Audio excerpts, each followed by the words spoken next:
Ladies and gentlemen, we'll start in like 45 seconds. Please come in. Thank you.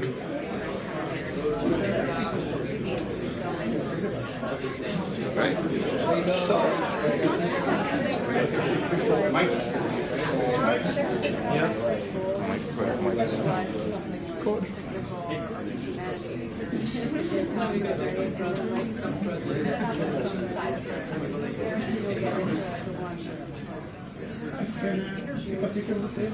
Sure. Thank you very much. On the count of 3. 1, 2, 3. Thank you. So. Can we have everybody inside the hall with whatever chairs we have here? We have a lot of space in the front, please.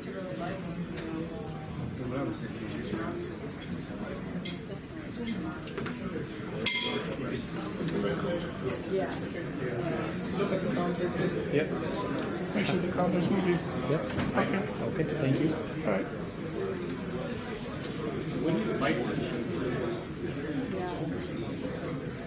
Ladies and gentlemen, thank you very much. First and foremost, on behalf of Marlabs, I want to thank you all for taking time out this wonderful day out here, come in here and listen to two wonderful speakers and one of the best moderators I've seen in my life, apart from Regis Philbin. So to take you from that, we'll play a short video about Marlabs. Mike?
whenever I see this video, I send an email to HR at Marlabs wanting to sign up and join them, and then I realize it's been 15 years I've been working there.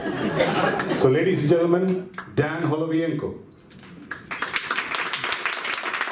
Dan is going to be the moderator of the evening, and to introduce Dan, he will do that in a while.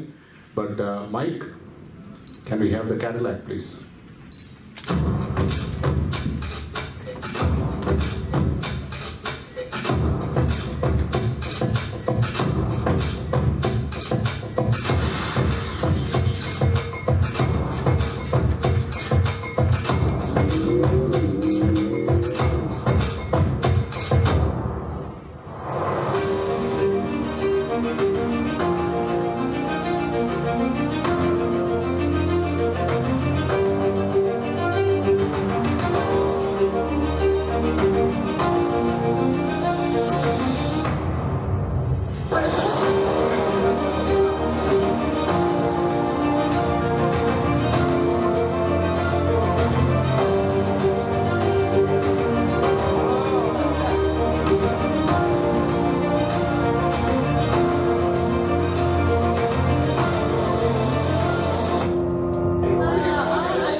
Fee a month, and then you pick and choose any Cadillac you like. You have access to this entire luxury fleet.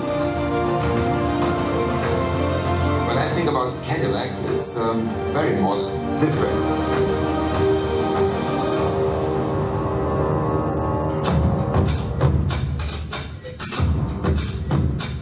Ladies and gentlemen, Global CIO Cadillac, Lesley Ma.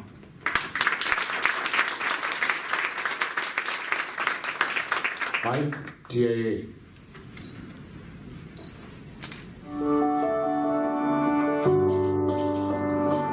Undoubtedly, the most serendipitous investment I've made in my life has been the one I made with Tiaa.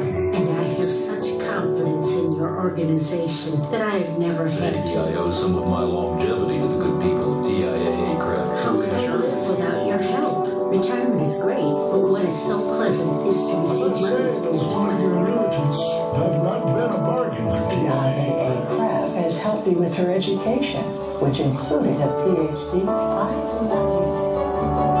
Andrew Carnegie could have done anything with his money, but he understood that no man becomes rich unless he enriches others. So he set out to form a different kind of financial services company, one built around ethics, ideals, and investing for the long run. A company with true commitment at the heart of its mission. In 1918, Andrew Carnegie created TIAA to help educators achieve financial freedom and make a difference in the lives they touch. Through the years, we've grown to also serve visionaries, nurturers, and inventors across the not-for-profit landscape. As our customers grew in numbers, their savings and investments made a positive impact on the world. Today, we continue to help push the world forward as we help our customers achieve their financial goals. We're expanding our retail banking services so that our customers can pursue financial well-being through every stage of their lives. At the same time, we're changing the face of cities, building iconic buildings, highways, and airports, and bringing sustainability to farms and forests through our asset management business, Nuveen. And we continue to empower our institutions in even broader ways through endowment and philanthropy management and commercial lending. After 100 years, we're recommitting to helping a new generation make a difference as they define their own success story. We're still here for those who believe compassion is the world's most valuable commodity, for those who know that success is helping others succeed. We're here for those who understand that the only way to improve the world is to change it. We are TIAA, and we're here to make a difference for the difference makers. Ladies and gentlemen, CEO, Managing Director Tiaa, Jen Tsahalis.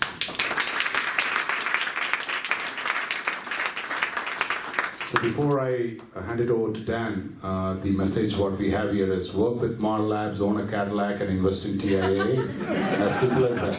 Dan, over to you. Okay, is my mic on? Okay, great. So I'm Dan Holowenko. Thank you for coming. Great turnout. I'm really encouraged by two things. First of all, can anybody tell me what season this is? Because I couldn't quite figure it out. 75 degrees. I think it was 20, maybe a week ago. I'm not really sure, but it's great to have the great weather because I know some of you came from out of town. Really appreciate you all being here. So tonight's session is kind of near and dear to me. I am a managing director for TPT Management, focusing on transformation and also head of transformation and architecture services with Marlabs. And I spend a good amount of my time really obsessing over this topic. So I'm really excited to be here to talk about it. Now, we have two iconic brands being represented here today, and in that brand, they're using digital transformation to help promote the brand, to enhance the customer experience. And I think it's going to be really exciting to see. There are different kind of brands. You know, one might be more of a household recognized brand, and another one is is a bedrock. You know, you wouldn't, but yet sometimes you say, I think I know TIAA, but yet approaching about $1 trillion in assets under management. They're reaching their centennial in existence, about 100 years. So you wonder, like, how did maybe I escape not knowing as much as I should about TIAA? And then you have the iconic brand of Cadillac, 116 years. So I mean, between the two of them, I mean, right, 116 years in existence. A critical brand for GM, adopted by the GM family back in 1909, I think. And so it's been, a brand of luxury, a brand of quality, and consumer experience. And TIA also a brand of quality and trust. And so I'm really excited to kind of talk about that. So maybe we could just, each of you introduce yourselves respectively. Jen, maybe you want to start? And then. Sure. My name is Jen. Can you guys hear me? My name is Jen Tsahalis, and I obviously come from TIA. I thought I'd give you a bit about my background. I grew up in Vermont, very small state, very small sort of sheltered backdrop. Moved to Boston when I was in my 20s. Worked for Accenture, got to sort of travel through the US, do lots of different things. My background is in electrical engineering, and I actually was a developer at one point in my career, although I haven't done that in a while.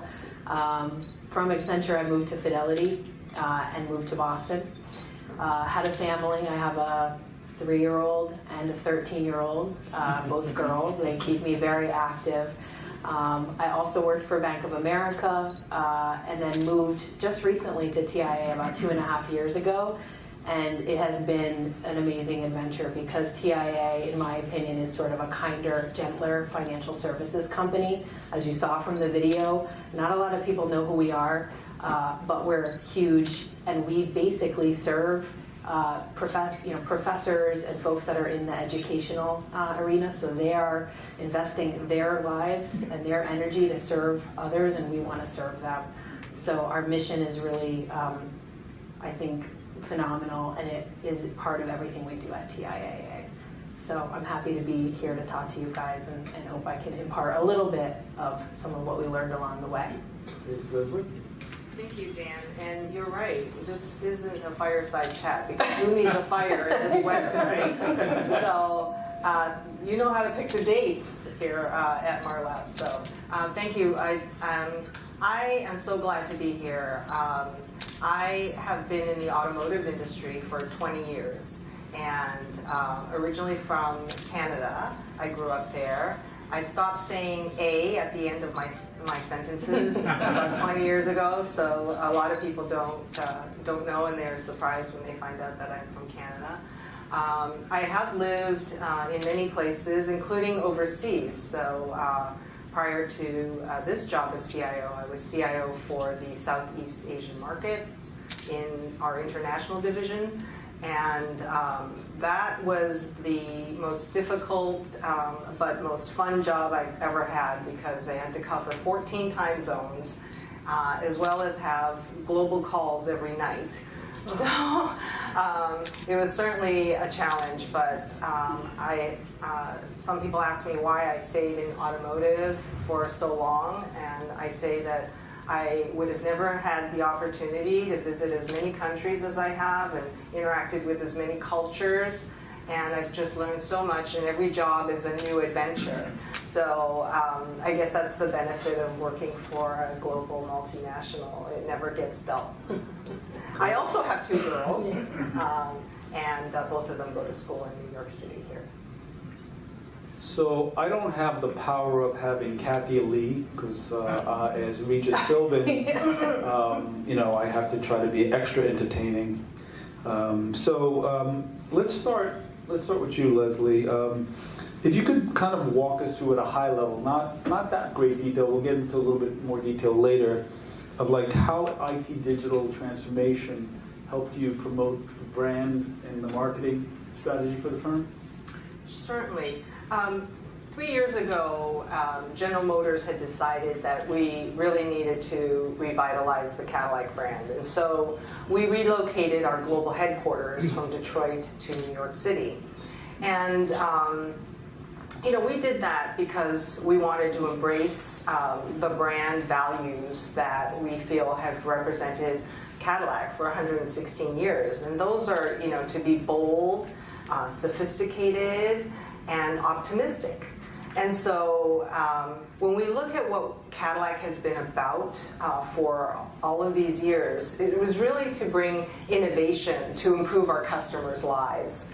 And when I go back and look at its history, we were the first in many, many areas, and I bet you guys would never have imagined that in the 1910s, we led many safety innovations, like having the safety glass in front of the driver and the passenger. I mean, there was no glass back then.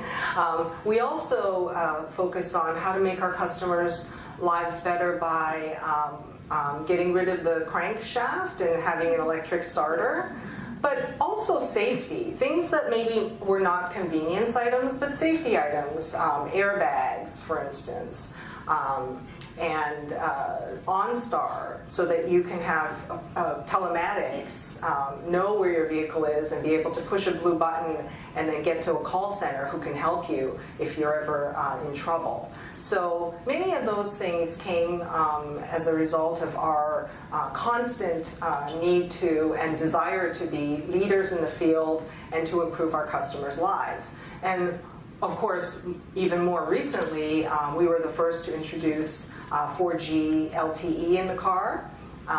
We were the first to also have autonomous driving capabilities where it's hands-free on the highways. You may have seen a little bit in the clip on our Super Cruise technology. So, we really want to make the lives of our customers better, and that's why we're here, and that's why we live the motto of being bold every day and pushing the envelope. We moved here to New York City because we felt it was the epicenter of the intersection of entrepreneurship and technology, art, fashion. Our headquarters is on Hudson Street, just up the street here. And on the main floor, we have a brand experience center, which is open to the public. So if any of you want to visit 7 days a week, it's 330 Hudson. And the Brand Experience Center is a place where you can't really buy a car. It's not a dealership showroom, but it's a public place where you can come in, experience our vehicles. We have brand concierge people there who know our product, and if you happen to want to inquire about its features or functions, they're extremely knowledgeable. If you want to just pick up a coffee on your way to work, you can feel free to do that. And then there are many people who actually go there and hold their meetings there, or they study there. And we actually have a guy who was very upset recently with us because we had a special event and we had to close for a certain part of the day. And he says, but I have client meetings here. You can't close. And we had to say, well, you need to check our website. So there's a lot of things that as we as a brand have moved here, we wanted to utilize and push the envelope, like I said. Many of you, I hope, got to try our virtual reality experience, which I'll speak to a little bit later as well. But we're really about understanding our customer and understanding the journey that they go through from just awareness of the brand, and then consideration of the brand, and then what do they do as we marketers call lower funnel, or go down the funnel of actually purchasing and then ownership. So throughout that whole customer journey, General Motors wants everyone in the company to think customer first. We put the customer at the center of everything we do. And for Cadillac, that means more innovation, and it can't come at a faster pace because our customers are all demanding it. Thank you. Jen, same? Yeah, I mean, for us, as you saw from the video, we're a 100-year-old company founded, on the backs of people and paper. We have 4 billion clients in the not-for-profit sector, but I think most of the population, probably a good number of you, had no idea who TIAA was. So for us, about 3 years ago, we said we need to actually be able to move forward and let people know who we are and sort of expand, because we're offering such great service. The people, as you saw from some of the letters on the video, people that are retiring, that have had their money with TIA forever, they're getting a steady income. They're often getting more than they expect. And since our mission is to serve others, we want to be able to serve a broader customer base. And to do that, we have to say who we are, say what we do, and actually get out there in the public. So some of you may at this point have seen some advertisements on TV, on Facebook, on Instagram. We're not everywhere, but we're in some places that matter.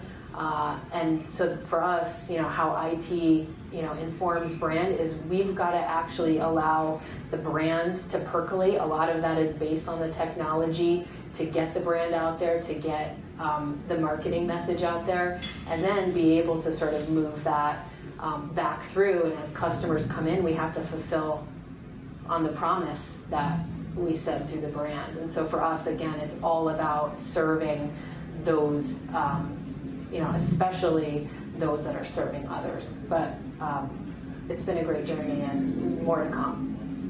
Thanks so much. I haven't found a transformation yet that hasn't had its problems. A lot of times the technologies will present themselves as euphoria, and we are, as technologists, demystify that euphoria pretty quickly. Jen, maybe we can start with you and just talk about, in that digital journey, what were some of the challenges and how did you overcome some of them? Yeah, for us at TIA, and I think Lesley, you said put the customer first, and I think that's absolutely important in any digital journey. But one of the things that in order to do that, you have to start with your internal culture. And you have to get people that have been doing the same thing in the same way for many years, maybe not hundreds of years, but certainly 5 or 10 years, to think differently about how we go to market and how we improve our products and services and how we actually advertise to a broader population. And so for us, the challenge really was less about the technology and more about how do we get our people that work at TIA that have been doing the same thing the same way for so long, how do we get them to think differently and actually put that customer first and have that be part of everything that we do? And when you think about traditional fintechs, for any of you that are in financial services company, they have, I think, a leg up on the larger financial services companies, right? Because they don't have all this process and all this legacy and all of this stuff weighing them down. They can just be free and be nimble and say, I have an idea, I'm gonna go talk to this developer and we're gonna go code it up, test it, and put it into production. At Tiaa and a lot of other big companies, it doesn't work that way. There's regulations, there's marketing approvals, there's legal approvals, there's all sorts of stuff. And so we had to find a way to be much more nimble in how we think about the problem and the solution. And we've gone through a huge journey to train our folks in the digital organization as well as broader Tiaa to have a growth mindset. That's been a huge thing for us, which is basically knowing that it's okay to fail. It's okay to not be perfect. It's okay to try something as long as you learn from it. And if you do that, you evolve. If you fail and you don't learn from it, you stay where you are. And so for us, it's been a huge culture shift. That's really where most of our challenges have been. And we'll talk about some of the things that we've done that have worked a little bit later. Great. Lesley, you can... Sure. For Cadillac and the automotive industry in general, our challenges are different in that there's internal challenges and then there's external challenges. Just by nature of our dealership network and how that works, they're all independently operated businesses. So when you deal with our dealership, 925 dealers in the United States, there are certain challenges. You mentioned legislation. Every state has different legislation that protects the dealership, and so we have to really understand where we can and cannot do certain things. So externally, we certainly have a lot of those challenges because we don't sell direct to a consumer, and yet to a consumer, you think it's Cadillac, and you're dealing with Cadillac. So trying to get 925 dealers to do things in a consistent way to represent your brand is a challenge. Internally, Cadillac is the smallest brand by volume. Yes, we are the luxury brand in General Motors, but it poses a challenge sometimes when you're not a volume player. And I'm constantly trying to explain to people why some element of what we need to do is essential because it is not mass market. Our competitive set is different than Buick or Chevrolet. And the benchmark with which our customers are comparing us is completely different. And so, internally, I'm not airing dirty laundry, I hope, but, internally, I'm sure many of you can imagine that some conversations require a lot of due diligence and discussion and research and backup to prove that this is the right thing to do for the company, the brand, and the bottom line. No, that's great. It's great. Thank you so much for that. You mentioned about it's not by volume. I was reading some statistics. This was interesting. In U.S. last year, it was about 153,000 vehicles were sold, and globally about 384, 380 something. And I was, when I did the math, I was saying, wow, it's such a luxury brand that I don't think about volume in that way, but it's an interesting point. And it is, and we're growing by leaps and bounds in China, for instance, because it's a young brand. It's a young luxury brand for China, and so we're doing phenomenally well there.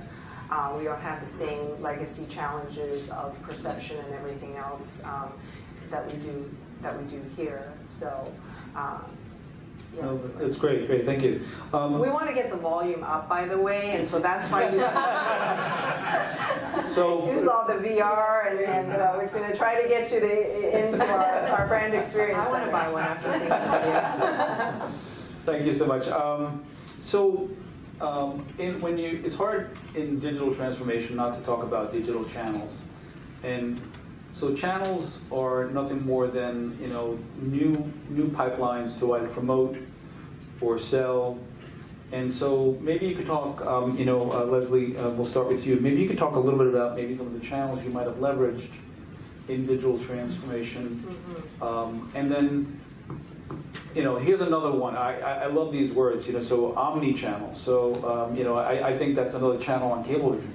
So so omni-channel is also come into play, where it's trying to blur the lines of channels and have a unified experience. So if you could do two things. One, talk about what channels you might have leveraged. You might not have leveraged a lot, but maybe you leveraged a lot of them. And then how did omni-channel maybe blur the lines of so that if you're in one channel, you don't have a totally different experience in a different channel? And it's a very difficult and complex issue. You heard me mention our network of dealerships. So when I mention websites, it's not just our brand website, Cadillac.com. Each dealership is free to have their own websites. And when we drive leads and other traffic, call to actions through to the dealers, there's also the complexity of their CRM and our CRM.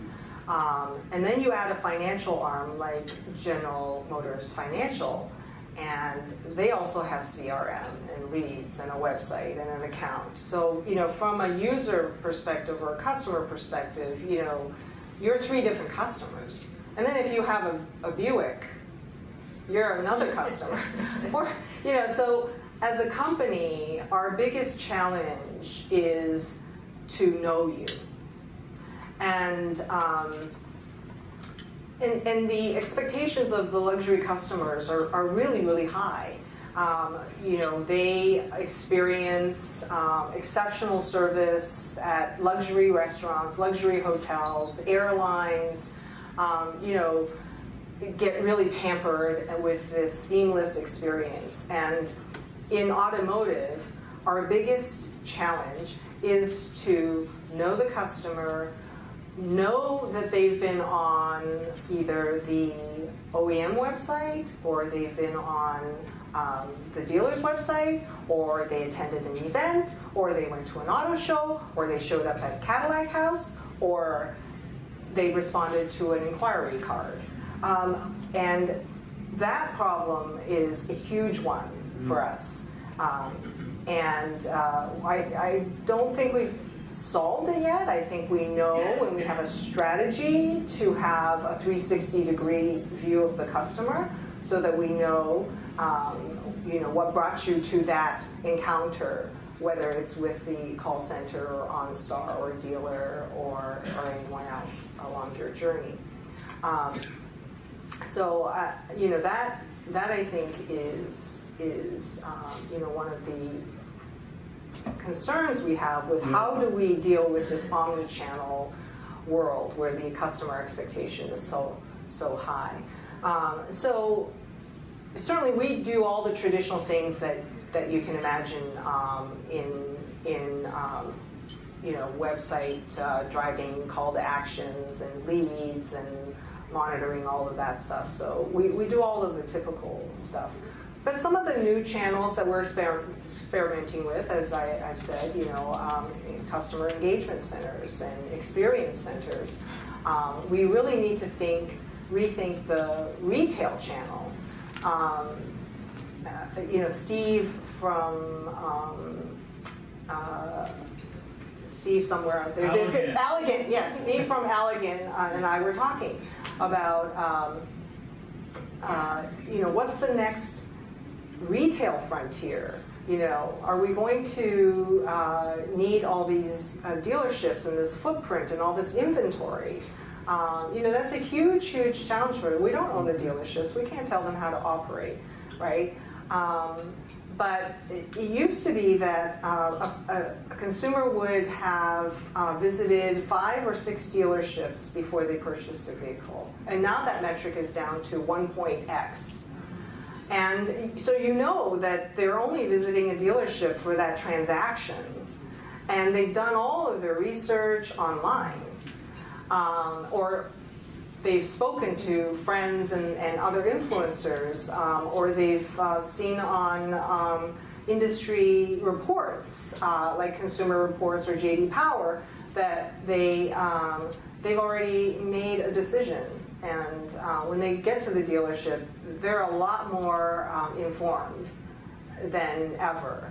So we're rethinking the retail strategy and that as a channel. How do we leverage that so that at the point of that engagement, it's the most meaningful for the customer, and we're not, assuming that he knows nothing about our products and say, "Hey, Mr. Customer, let me start from the beginning," right? And so it is a huge, huge challenge for us, just given the nature of the business. No, thank you. And I think 2 things come to mind. One is, I think healthcare is terrible at it, and if I go to one more ambulatory place where I've been to their hospital, I've been to their pediatrician, but each one of them make you fill out like a form like you've just never been to any one of them. And I think that's, one of the comment about that is I think companies that are more closely born as digital babies have it straighter.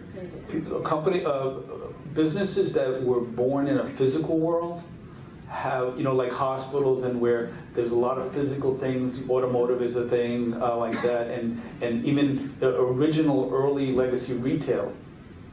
They have a hard time understanding what a single view of the customer looks like because they had so many manual physical touch points, and each one of them had their own sets of paper and stuff like that. So Jen, what was your? Yeah, I think you're right, and for us at TIA, it's been, as you can imagine, a huge journey as well, because just like you're saying, we were all founded on paper and people, and we have a fantastic call center. It's one of the things that TIA is known for.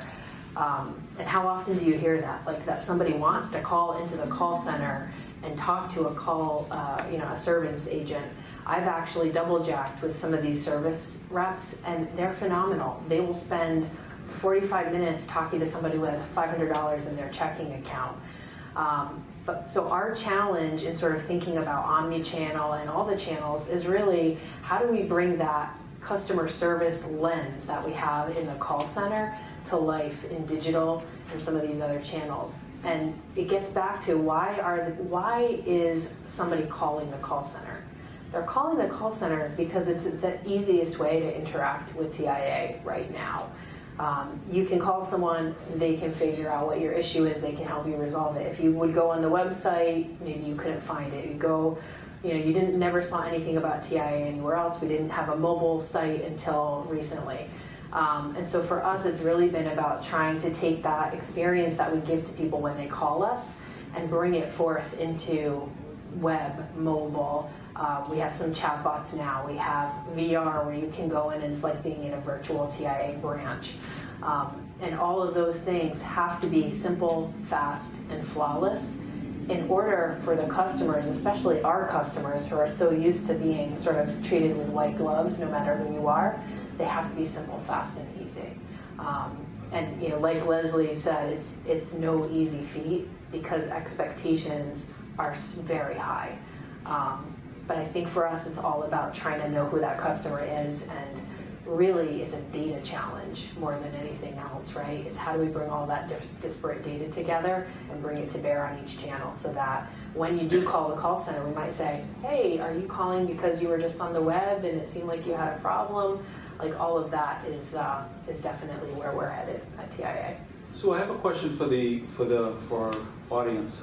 So today in the consumer market, how many people will spend the time to actually make the call for customer support, or will actually feel comfortable navigating the sites that they're for that customer to try to get your answer before you get to the call center, before you make the call?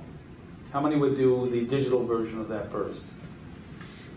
Yeah, I think more and more. Here's my personal experience. I just want to share a little bit. Is that I feel that when I call center now, they're actually not that helpful as much as they used to be. I think people are downsizing their call centers because they want. In fact, they were even making it difficult for you to find the support number on their website, specifically because they're discouraging the behavior. Yeah. Right? And so by the time you actually do find the number through contortions and searching where that number might be, you get somebody that says basically it's not that helpful sometimes. So I think we're discouraging, I think, the right kind of behavior, which is to encourage a digital experience, but it really takes a good seamless experience to make that work. All right, so here's the big question. So all this digital hoo-ha, right? So how do you measure success? I think between tools, between people, and between behaviors, what is success look like, and how do you actually measure it? How do you pin it down to something that seems almost, in the beginning, intangible? So let's start with Jen. Yeah, I think it's a great question. When we began our digital journey 3 years ago, as I mentioned before, one of the first things we did is we looked internally at our people and what new muscles did we need to build. The very second thing we did is we said we need some analytics. We need to be able to know what our customers are doing, how they're behaving, what issues they're facing. And if we don't have that, how can we actually instill this culture where we're going to, respond to problems and quickly get solutions in place? So we actually spent a good chunk of time and energy building out a state-of-the-art, patent-pending, award-winning performance and metrics system. And I was lucky enough to actually be part of the team that built that. It's sort of just a massive inventory of every click, every action, everything that happens on the web, performance data, behavior data, everything we know about the customer in one place. We took that and we married it with all the data coming in for our non-traditional channels. So what paper is coming in terms of forms being sent in to assign a beneficiary, and what calls are we getting. And we looked at all of that together and started to really have this lens of how digital are we. We came up with a what we call sort of our benchmark or our barometer for the company that tells us how well we're doing. Like, are we succeeding on our digital journey or not? We call it the Digitisation Score. It basically looks at every transaction in the company, whether that transaction happened through a digital channel, through a piece of paper coming in, or through a call. We look at all of that data and we say, okay, was it available digitally? Could the person even have done it digitally? Do we even have that functionality? Yes, no. Did they attempt it digitally? We have it digitally, but did the person who's doing the transaction even think to try it? Did they even know it existed on the web? If they got that far, did they actually try? And how far did they get? And then did they succeed? And when you kind of take that score out of 100 and you do some math, you get a percent of how many transactions are actually starting and completing through a digital channel. And when we first started at Tiaa, I'm embarrassed to say it was something like 12%. 12% of our transactions were coming through digital channels. After a couple of years, we're now at like 35, 36%. And we use that score to inform everything we do. We look at it, we have analytics going into sort of every facet of it. We use that data to then sort of inform what changes do we need to make next, what transactions are having trouble, where are people getting stuck, where do we not even have a transaction online that we need to invest in. And that's been huge for us. So, if I could offer any advice, it's you absolutely have to have metrics and data, and you need to know what those things look like when you're succeeding. And those have to inform your mindset and your ability to actually try, learn from it, try again. That's good answer. Lesley? I joke with people that the M in GM is measurement. We measure everything, and our CIO, CEO, everybody is trained on operational excellence and Six Sigma. So I think, in the traditional manufacturing context, you can see that happening. But from the leaders on down, even in IT, we were asked to be trained on a certain level of Six Sigma and operational excellence so that we can champion projects and drive the organization to be more data-oriented and responsive. So last year I had to sponsor 2 OpEx projects. They're measured, tracked, reviewed on a monthly basis, all the way from, with Mary Barra, monthly meetings. So definitely, we pay a lot of attention to that internally. Externally, of course,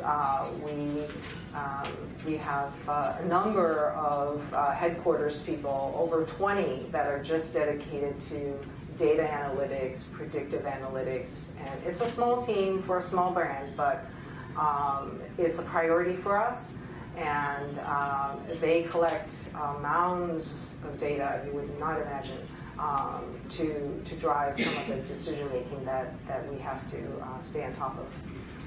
So digital, of course, we have all of the traditional metrics, and then from a customer satisfaction and sales service satisfaction perspective, we measure the dealerships, and we hold them accountable through incentives that they hit a certain number of brand standards to which we've set the bar pretty high, and it's really a partnership with them that we drive and work towards those metrics. So yes, I live and breathe numbers and charts every minute of work.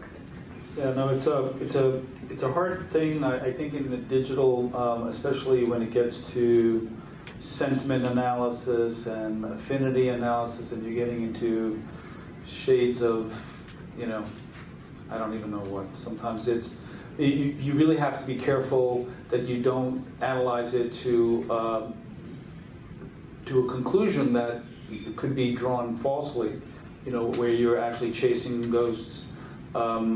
So I think it's an interesting arena. I think it has maturity to come, but I think measurement is going to be the only way people will believe that they should journey. Not everybody's a believer right now that they should journey down those. They're still in a legacy world.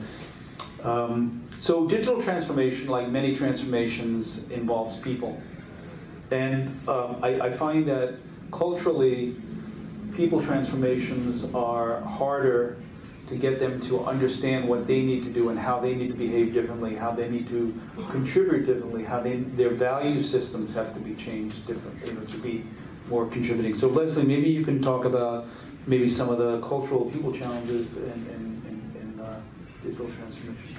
Sure. So we've had to do a lot of things to incentivize our field force, which from an age and experience perspective, there was really a lack of understanding of the Gen Y and Z, and to some extent Gen X, later Gen X customer base that we were trying to hit. And when you're up against other volume brands and mass market, you really need to also understand your luxury consumer set.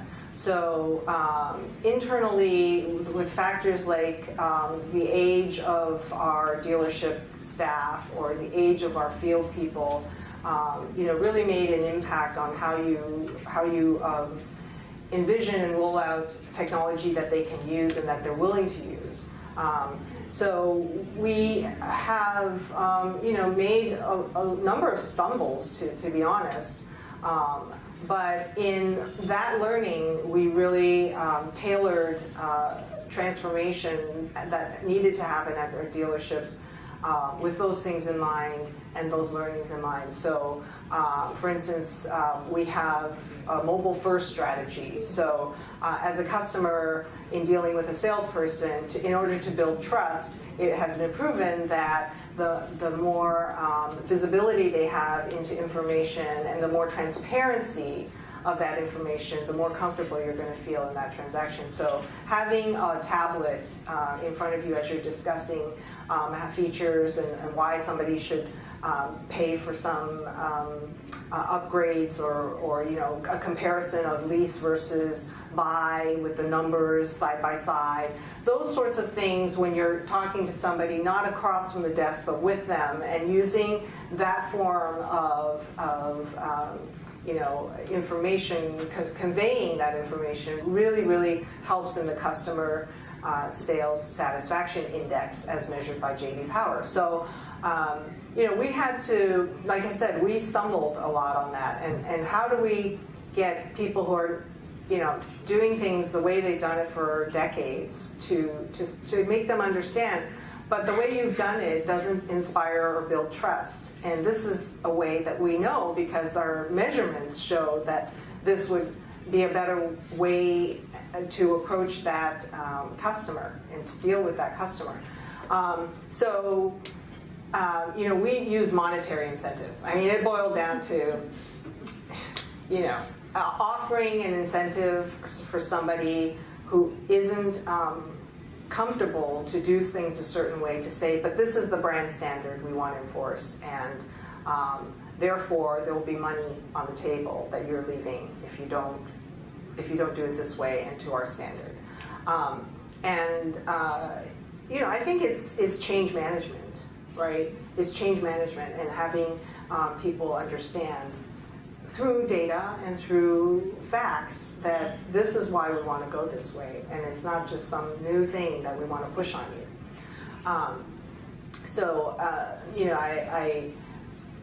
I think sometimes it's a carrot and sometimes it's a stick, unfortunately.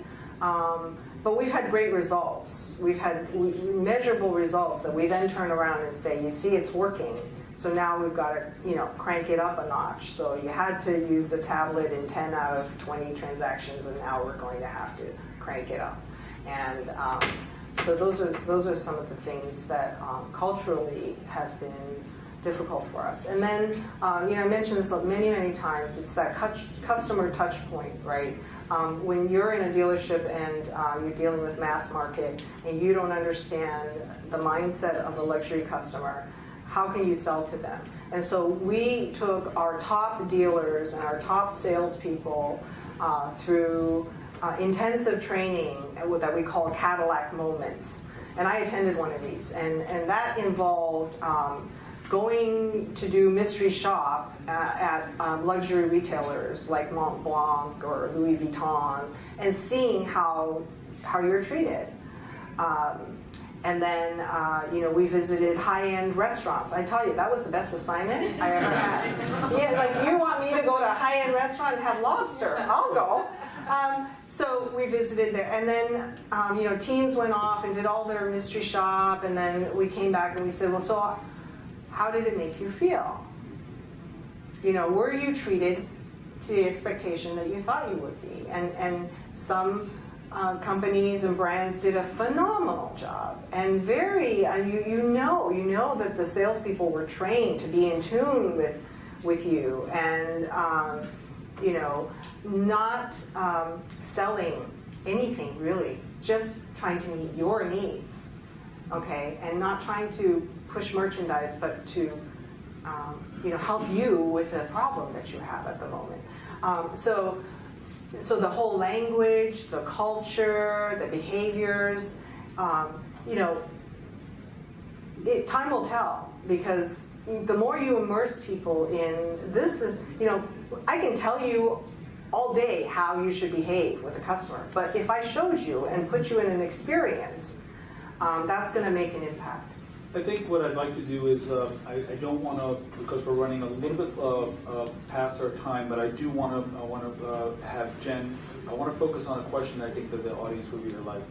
I'd like to advance to tell us about some, one shining example of something that went really well with digital transformation for you.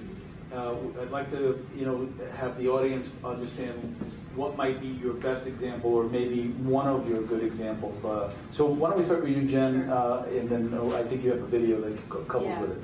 For us, the shining example that comes to my mind is we just recently launched a robo-advisor. Now that doesn't sound all that exciting. Everybody has a robo-advisor, right? But TIA, I think, where we distinguish ourselves is it's the first ever socially responsible robo-advisor. So all of the funds are socially responsible funds. Now what's unique about what causes that to be a shining moment is that we actually dreamed of it. From the point of dreaming of it to the point of building it, it was 7 months. I worked at Bank of America. It took us 2.5 years to launch our robo-advisor. I think a lot of the other robo-advisors have taken a lot of time. So we sort of went with a minimum viable product, which was new for TIA. That takes a lot of muscles to really be able to figure out, I really want it to be this, but if I've got to get it to market fast, how can I get just the bare minimum out there? The other thing is that the digital organization, the rest of the technology organization, marketing and product all had to come together and really come up with something super fast. They had to work together. So that was new muscles that we built. We launched it, and now we've been continuing to iterate it, because again, you're not going to hit the mark the first time out of the gate. You've got to actually look at how it's performing, what sort of interest are you getting, what transactions are happening, are you actually selling anything? And so the team has been going through a process to really treat it like, hey, we're gonna, we launched and then we expect to do 100 releases in the next 6 months. So a release almost every day or every other day, responding to something that we're seeing in production that we've got to fix, or that we've got to tweak, or we're trying this different sort of opening on the homepage. Does that draw more people in? How do we tie people to this particular product down within the robo-advisor? And so even though we haven't sold a ton of those products yet, so it's not a full shining example, but I would say the muscles that we've built in how we moved that forward was a huge, huge change from anything that TIA had ever traditionally done. Great. So, and actually, we have a little video just to give you a taste of it. Welcome to TIAA. We want to make it easy for you to invest towards your goals. To many people, investing seems complicated, but we've created a simple way to help you pursue your financial goals with a TIAA personal portfolio. Everyone has different goals. A new home, a dream vacation, starting a business, or planning ahead for retirement. We can help you get there. Just answer a few questions about your goals and preferences, and we do the rest. TIAA Personal Portfolio is easy to set up and easy to own. You tell us your goal amount, time frame, choose the level of risk you're comfortable with, and pick from 3 easy-to-understand investment styles. We set up your account based on your preferences, monitor your account daily, and make adjustments as needed to keep you on track. We handle the day-to-day work and keep you in the loop with email alerts. TIAA Personal Portfolio is a fast, flexible, and smart way to invest in your future. And if you ever need to speak to a person, our financial consultants are happy to help. Start today and begin to write your success story.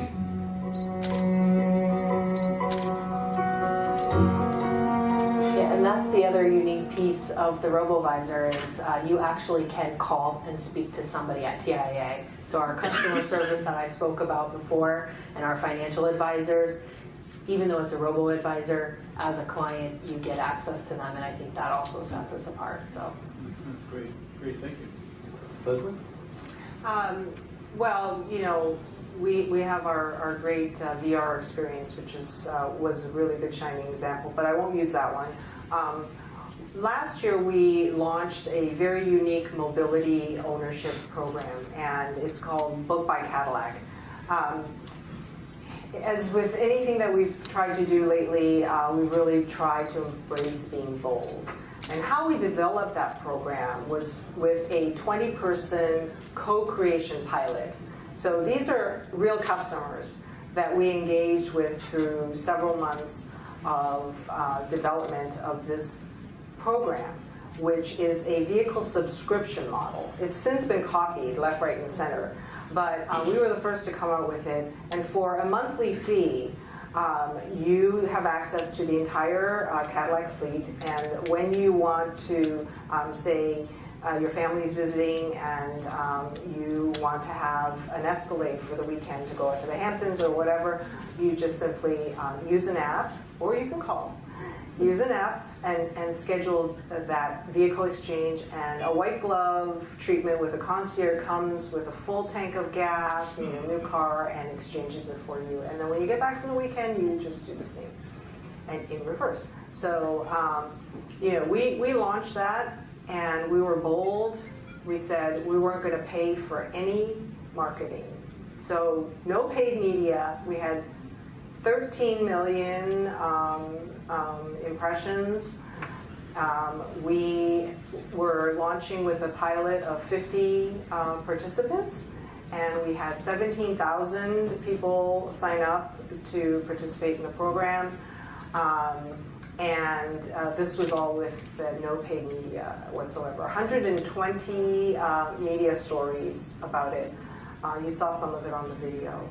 They called it the Netflix for owning an Escalade. So it's not, we don't only have the Escalade, we have many other vehicles as well. So that's our shining example. And why I bring it up is not that the program is so unique, it's that, those of you who do agile development with customers, your business customers, this was real agile development with real customers. We meet with them. We would turn around requirements on how the mobile app should behave, how our websites should behave, and then in the background for what we were doing, we needed to think about analytics and how that driver participant behavior was driving and utilization of our fleet and all of that stuff in that sort of the back of the house development work. And so that's our shining example, because it was really, learn fast, do it, and then if you fail, you pick up and you do it again. So it was like agile on steroids, I think. No, that's great. I think that's a key point in the digital transformation, as being agile about the approach. I'd like to, at this juncture, I'd like to open up for some questions. So are there any questions from the audience? And speak up. I'll try to repeat the question, because I don't know. You got to be careful you don't get too much feedback if you go in front of the speakers, but you can give it a try. We have a question here. Yeah, so for the subscription model that you just talked about, you said no paid media. So did you just use media outreach or press outreach, or what were some of those tactics that you did use, if not paid media? It was announced at the New York Auto Show. That was it. Wow. Power of the right forum, I guess. You got a question right here in front? Yeah, for Cadillac, to what degree does your field operations lead your digital strategy in terms of the people in the dealerships and that sort of thing? Do they actually inform the digital strategy? So I think more and more the dealers and the field people are Cadillac employees who call on the dealers and their field support. And then the dealers themselves, may or may not use General Motors systems and tools. So there's a whole host of vendors that supply tools to automotive dealerships. So that's a whole big business. So to what extent do they inform the digital strategy? I would say hardly ever before, but more and more so now. And for Cadillac, we have a national dealer council. There are representatives from every corner of the United States in representing their constituencies. And they participate in monthly calls, subcommittees, And we have a digital and CRM marketing subcommittee. And so with the people, it's like elected officials. They're elected and then they come and they represent their folks. And so we're just starting on that journey to say, how do we work with you in partnership? Because it's not your customer or our customer, my customer, it's our customer. And so this whole thing about, you're an extension of General Motors, that people need to embrace that and say, we're not working at odds, we're working together. So hopefully that answers your question. We're just beginning to have those kinds of rich conversations so that we can take their feedback and drive the technology roadmap. Down front. Oh, sorry. Jen had talked a little bit about how the data is integrated and the analytics are integrated across various touch points at TIAA, and it's easier obviously because you own most of those touch points, etc. And Leslie, you talked about that it's a little more difficult, right, because of the dealership. I'm just curious, and it sounds like you answered it a little bit, but on the technology side, are you integrating with some of the dealers? Are some of them more open to that? Are you trying pilots? How is that kind of go? I'm just curious as to how you are going to attack or approach that problem. Right. So I mentioned legislation differs from state to state, and there's also privacy protections that differ from state to state. So our dealers are very vocal about CRM and who has that customer data. So we're more successful in certain states to have that data exchange agreement, and less successful in others. So we chip away at it, of course, every day. And really the ownership of the customer is a big topic for us. Hi, thank you. So first of all, thank you, Marlabs, for even doing this event, and really appreciate the kind of time that you carved out to do this. You both used the words data and analytics a number of times, right? I think we're all parts of organizations that are trying to feel their way through how do we embed data and analytics in everything we do, and what is the implication for the workforce? And that starts at the C-suite, right? So, what are you seeing that's working in terms of starting to capture hearts and minds, in terms of thinking differently about their own problems and the tools to solve those problems? Yeah, I mean, that's a big thing for us at TIA, and actually I think we've done some unique things there as well. As I mentioned, we have this massive data platform. We're collecting all this data, and that can be overwhelming if you don't have the right tools to be able to actually mine into that. So we have a small data analytics team, about 30 people for all of TIA, which is 16,000 employees. What we did is we created this concept of a storefront. We said, look, we have a retail storefront and we have an institutional storefront. And the concept of the storefront really helped because a lot of people in financial services, especially at TIA where it's sort of bricks and mortar, they said, what is digital? Like, what do you mean by digital? What is it, right? We want to be more digital. Okay, what? And so our chief digital officer came up with this great concept of just kind of, in a way, almost inversing it on itself and saying, well, think about a traditional store, a retail store down on the street. How would you run that store? Would you be making sure that customers that come in, if there's a spill, it's a grocery store and there's a spill, would you leave it there or would you pick it up? If multiple people came in and they couldn't find where the bread was, maybe you'd consider moving the bread.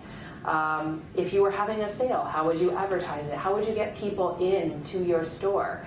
By having sort of that concept that was physical and then saying, but we need to do that through our digital channels, that sort of painted this destination postcard of what success looks like. From there, we were able to sort of create these small teams around each storefront that sat with the analytics team. They're business folks, they're technology folks, their product people, and they almost like started to just mine the data and see what they could observe, see what they could diagnose, and then come up with a treatment plan and then try all over again.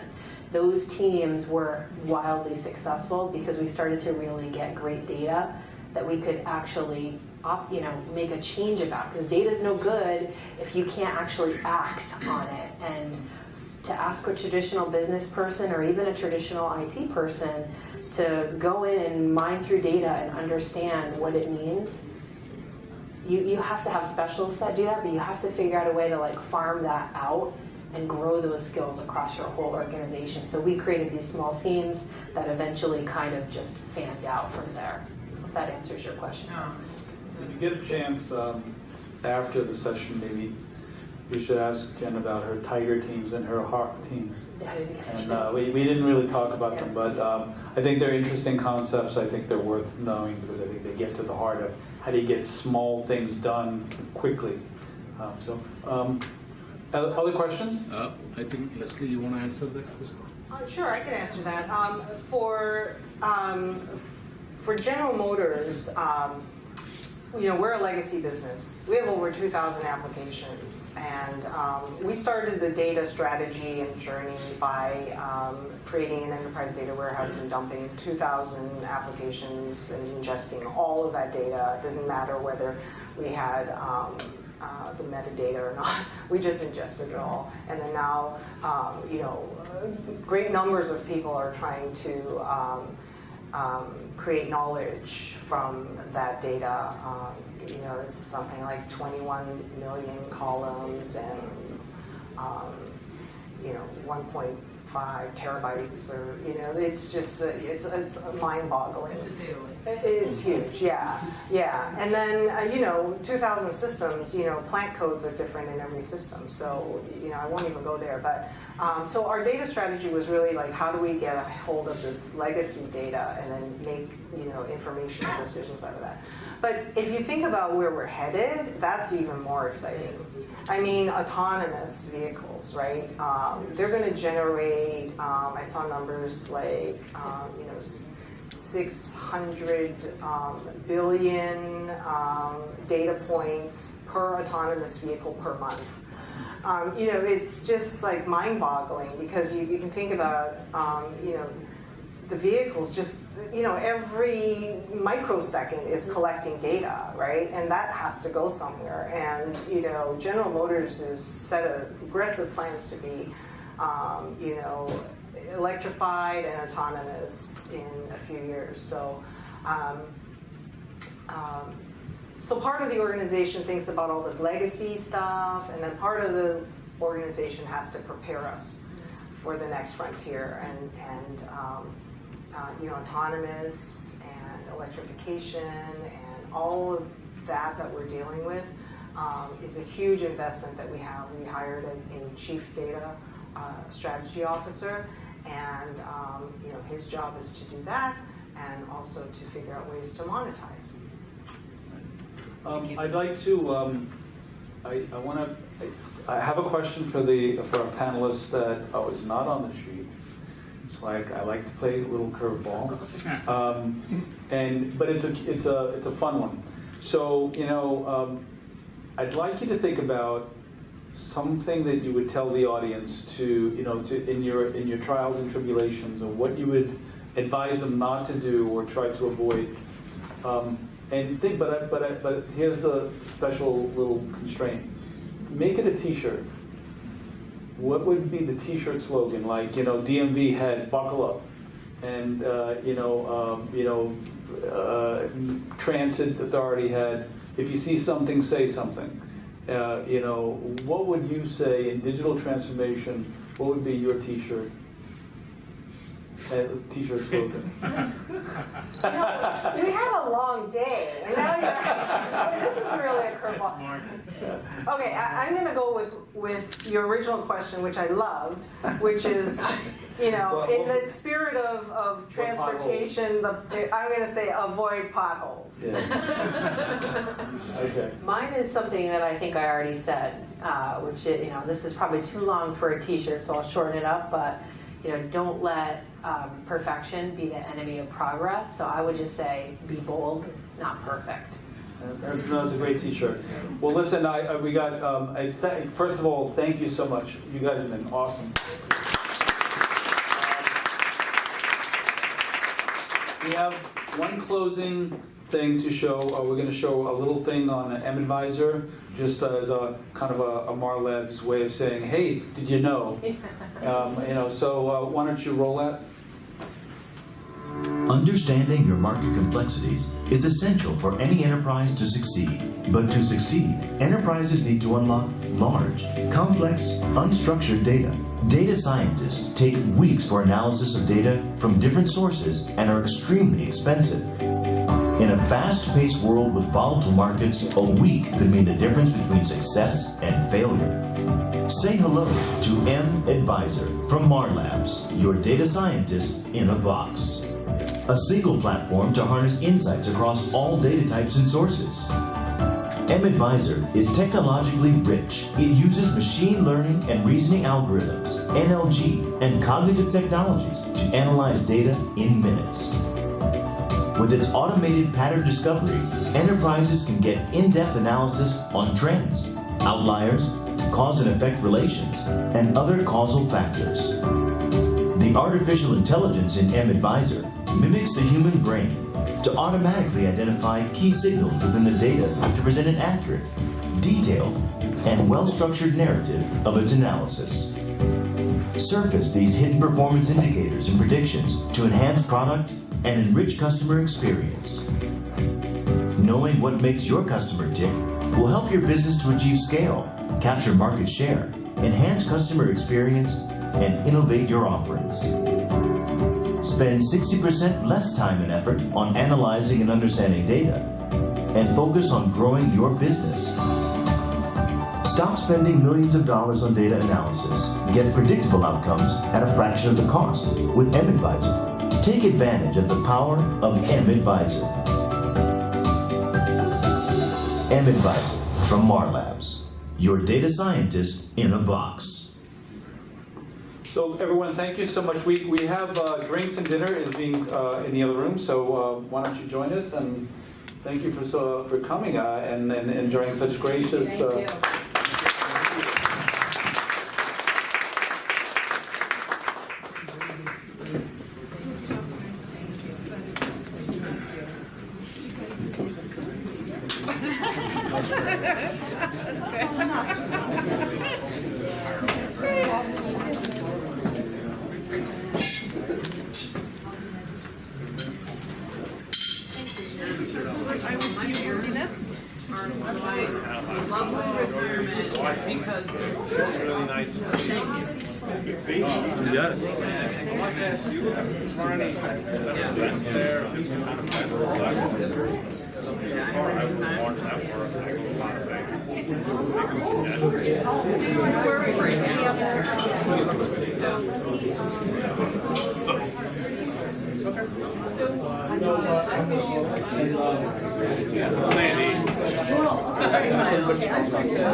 Or just one, but there's no like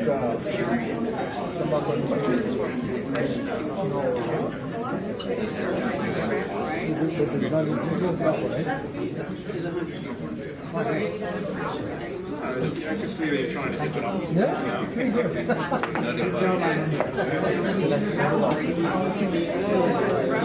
Where did I let it go?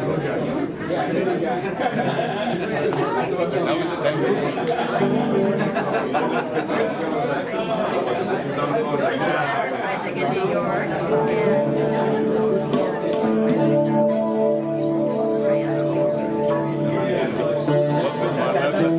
That gave him problem.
Years ago. But I'm driving my own.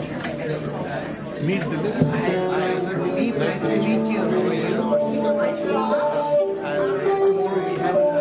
a session.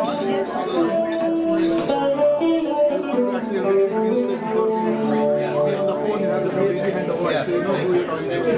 So, all the things we want to do, I understand how you want to structure the strategy, you let us know some of the current areas that you're focusing on, and you can actually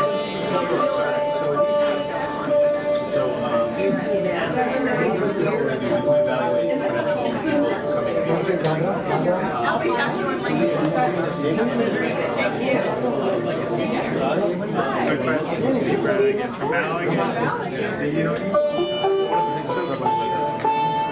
How do we prevent our legacy systems